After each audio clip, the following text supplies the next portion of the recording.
ఒక్క పిలుపు, రెండే 2 రోజుల సమయం.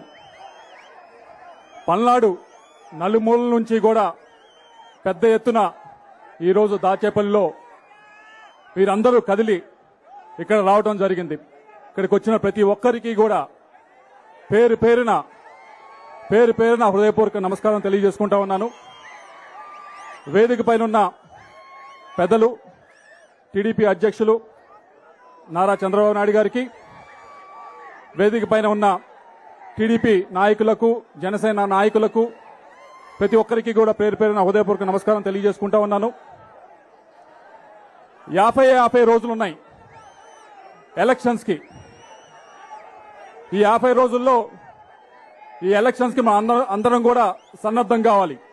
కానీ మీ అందరికీ చెప్పేది ఒకటే, ఈ ఎలక్షన్స్ ఏదో 2 కుటుంబాల మధ్య కలహం కాదు. ఈ 2024 ఎలక్షన్ 2 కులాల మధ్య, 2 వర్గాల మధ్య పొట్లాట కాదు. ఈ 2024 ఎలక్షన్ వారు చెప్తున్నట్టు క్లాస్ వారు, పేదవాడికి ఉన్నవాడికి అని చెప్తా ఉన్నారు. అది కూడా కాదు.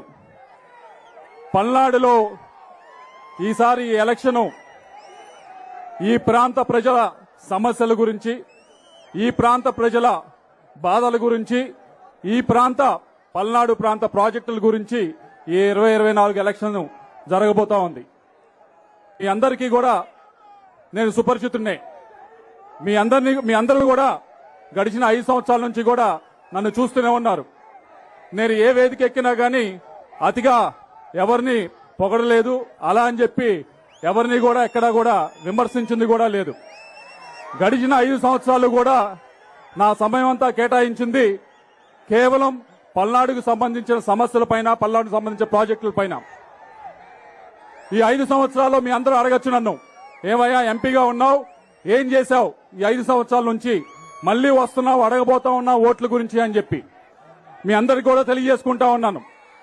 ఈ ప్రాంతానికి సంబంధించి ఏదైతే మాచర్ల అలాగే వినుకొండకు సంబంధించి చాలా ఇంపార్టెంట్ అయిన, చాలా ప్రత్యేకమైన వరికపుడిశాల ప్రాజెక్టు ఉందో దానికి సంబంధించి 60 సంవత్సరాల నుంచి కూడా ఇక్కడ పోరాటం చేస్తా ఉన్నారు. ఒక్క అడుగు కూడా ముందుకు పడలేదు. పడకపోవటానికి కారణం ఏదైతే ఫారెస్ట్ అనుమతులు రావాలో, ఫారెస్ట్ అనుమతుల కంటే కూడా మరీ ముఖ్యమైనవి అది టైగర్ రిజర్వ్ లో ఉంది. ఆ అనుమతులు రావాలి కేంద్ర ప్రభుత్వం నుంచి. ఆ 2 అనుమతులు కూడా ఈ 4 సంవత్సరాలు తీసుకొచ్చాం. ఆ ప్రాజెక్టు ఇంకా డబ్బులు కేటాయించడమే తప్పకుండా ముందుకు వెళ్తుంది. అలాగే ఈ ప్రాంతానికి సంబంధించి ఇప్పటికే ఒక మెడికల్ కాలేజు కేంద్ర ప్రభుత్వం 3 మెడికల్ కాలేజీలు రాష్ట్రానికి ఇస్తే ఒకటి మన పల్నాడులో తీసుకురాగలిగాం. అలాగే 3,000 కోట్ల రూపాయలతో హైవేస్ ఈ పల్నాడుకి తీసుకురాగలిగాం. మొత్తం ఏ ఒక్క రూపాయి కూడా రాష్ట్ర ప్రభుత్వానికి కాదు, మొత్తం కూడా కేంద్ర ప్రభుత్వ ఖర్చుతో 3,000 కోట్ల రూపాయలతో చేయబోతా ఉన్నాం.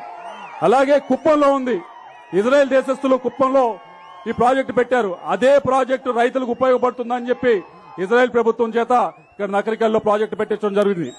అలాగే 500 కోట్ల రూపాయలతో ఇంటింటికి కుళాయి నీళ్లిచ్చే జలజీవన మిషన్ పూర్తిగా కేంద్ర ప్రభుత్వం డబ్బులు తీసుకురావడం జరిగింది. కేంద్రీయ విద్యాలయాలు ఏ పార్లమెంట్ కైనా 1, 2 ఉంటాయి. అటువంటిది ఈ పార్లమెంట్ కి 4 తీసుకురావడం జరిగింది. ఒకటి మాచర్లో కూడా, మారుమూల ప్రాంతమైన మాచర్లో కూడా కేంద్రీయ విద్యాలయం తీసుకురావడం జరిగింది. అలాగే రైతులు చాలా మంది వచ్చారు, నన్ను అడిగారు, అయ్యా మార్కెటింగ్ యార్డ్ లో డబ్బులు లేవు, ఏదైతే పొలాలకు వెళ్లాలో దానికి దారులు లేవు అని చెప్పి అడగడం జరిగింది. మార్కెటింగ్ యార్డ్ లో డబ్బులు లేకపోతే వదిలేయండి, మీరు నేను కలిసి చేద్దామని చెప్పి 400 కిలోమీటర్ల రోడ్లు, పొలాలకు వెళ్లే దారులు, ₹1 గవర్నమెంట్ నుంచి తీసుకోకుండా 400 కిలోమీటర్ల రోడ్లు వేయగలిగాం ఈ 4 సంవత్సరాల్లో కూడా. అయితే ఇక్కడ చంద్రబాబు నాయుడు గారు ఉన్నారు, ఆయన కోరేది ఒకటే, ఈ పల్నాడుకు సంబంధించి ఈ ప్రాజెక్టులు ఎంతో ముఖ్యమండి. ముఖ్యంగా మొట్టమొదటిది వరికపుడిశాల, దానికి అన్ని పర్మిషన్స్ వచ్చినాయి. దానికి కేవలం డబ్బులు మాత్రం కేటాయించాలి. కేటాయిస్తే 8 నెలల్లో లిఫ్ట్ ఇరిగేషన్ పూర్తి చేయొచ్చు. పూర్తి చేసి 1,25,000 ఎకరాలకి సాగునీరు అందించవచ్చు, 3 లక్షల మందికి త్రాగునీరు అందించవచ్చు. అది తప్పకుండా చేయవలసిన అవసరం ఉందని చెప్పి తెలియజేసుకుంటా ఉన్నాను. అలాగే గోదావరి, ఏదైతే గోదావరి నీళ్లు తీసుకొచ్చి మన సాగర్ కుడికాలలో కలిపితే ఇక్కడ దాదాపుగా 9 లక్షల కుడికాలువ కింద 9 లక్షల ఎకరాన్ని స్థిరీకరణ చేయొచ్చు. దాన్ని ఈ సంవత్సరం ఇక్కడ ఉన్న రైతులందరూ కూడా ఇబ్బంది పడతా ఉన్నారు. కృష్ణా జలాలు పైనుంచి రాక ఇక్కడ నీళ్లు లేక దాన్ని సుస్థిరం చేయాలి అంటే కనుక స్థిరీకరణ చేయాలి అంటే ఈ గోదావరిని తీసుకొచ్చి రైట్ కెనాల్ కలపాల్సిన అవసరం ఉంది. ఇది నెక్స్ట్ 5 సంవత్సరాల్లో చేయవలసిన ప్రాజెక్టు. అలాగే జల్ జీవన్ మిషన్ లో 500 కోట్లు అయితే తీసుకొచ్చాం, కానీ ప్రతి గ్రామానికి వెళ్తే ఇప్పుడు ఓవర్ హెడ్ ట్యాంక్ లో నీళ్లు లేకుండా ఇబ్బంది పడుతూ ఉన్నారు. దానికి వాటర్ గ్రిడ్ ఏదైతే కార్యక్రమం ఉందో దాన్ని కూడా చేయవలసిన అవసరం ఉంది. నెక్స్ట్ 5 సంవత్సరాల్లో మెడికల్ కాలేజ్ అయితే తీసుకొని రాగలిగాం.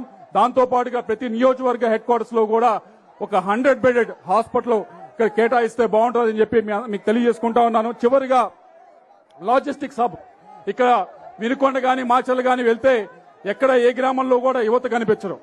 యువత 40 సంవత్సరాల కింద వారు కనిపిస్తే చాలా అరుదు. ఏమని అడిగితే అయా ఉద్యోగాలకు వేరే ఊరు వలస వెళ్లారంట. ఇక్కడ ఉద్యోగాల అవకాశాలు లేక అది తీర్చాలి అంటే ఈ లాజిస్టిక్స్ హబ్ ఇక్కడ ఏర్పాటు చేస్తేనే ఇక్కడ ఉద్యోగాలు వస్తాయి. అది మీరు చేయాలని చెప్పి కోరుకుంటూ చివరిగా ఒకటి ఈ ప్రాంతానికి ఈ జిల్లాకి మరీ ముఖ్యమైనది అమరావతి రాజధాని ఏదైతే ఉందో అది తప్పకుండా ముందుకు తీసుకువెళ్ళాలి. తీసుకువెళ్తే ఇక్కడ ప్రతి ఒక్కరికి కూడా పరోక్షంగా అమరావతి రాజధానితో పరోక్షంగా ప్రతి ఒక్కరికి కూడా ఉపయోగం ఉంటుంది అని చెప్పి మీకు తెలియజేసుకుంటూ అది ముందుకు తీసుకువెళ్లాలని మిమ్మల్ని ప్రార్థిస్తూ చివరిగా ఒకటే కోరేది, మీరందరూ కూడా ఎంతో అభిమానంతో ఇక్కడికి వచ్చారు. వచ్చిన ప్రతి ఒక్కరికి కూడా ధన్యవాదాలు తెలియజేసుకుంటా ఉన్నాను. మీరు ఏ అభిమానంతో ఏ ప్రేమతో ఇక్కడికి వచ్చారో అదే ప్రేమని కొనసాగించాలని చెప్పి మమ్మల్ని ఆశీర్వదించాలని చెప్పి వచ్చే ఎలక్షన్ లో 2024 ఎలక్షన్ లో పెద్ద ఎత్తున మీరందరూ ముందుకు వచ్చి మమ్మల్ని ఆస్వాదించాలని చెప్పి మనస్ఫూర్తిగా కోరుకుంటూ నాకు ఈ అవకాశం ప్రసాదించిన ప్రతి ఒక్కరికి కూడా ధన్యవాదాలు సెలవుతీసుకుంటా ఉన్నాను.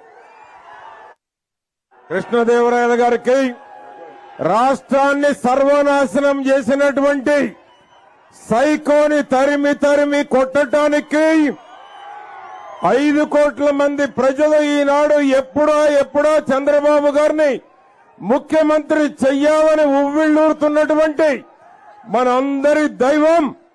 అదేవిధంగా రైతులు బాగుపడాలంటే, యువతకి ఉద్యోగాలు రావాలంటే, ఆడబిడ్డలు సుఖంగా ఉండాలి అంటే, రైతులకు పంటలు పండాలి అంటే, పల్నాడు ప్రాంతం అభివృద్ధి చెందాలి అంటే, పల్నాడులో అరాచకాలు అక్రమ కేసులకి బుద్ధి చెప్పాలి అంటే, ఎవరైతే మనల్ని ఇబ్బంది పెట్టారో వాళ్ళకి మళ్ళా తిరిగి బుద్ధి చెప్పాలి అంటే రాష్ట్రమంతా ఎదురు చూస్తున్నటువంటి మనందరి ప్రియతమ నాయకులు పల్నాడులో 7కు 7 సీట్లు గెలిపించి పార్లమెంటు సీటును గెలిపించి చంద్రబాబు నాయుడు గారికి కానుకగా ఇస్తామా?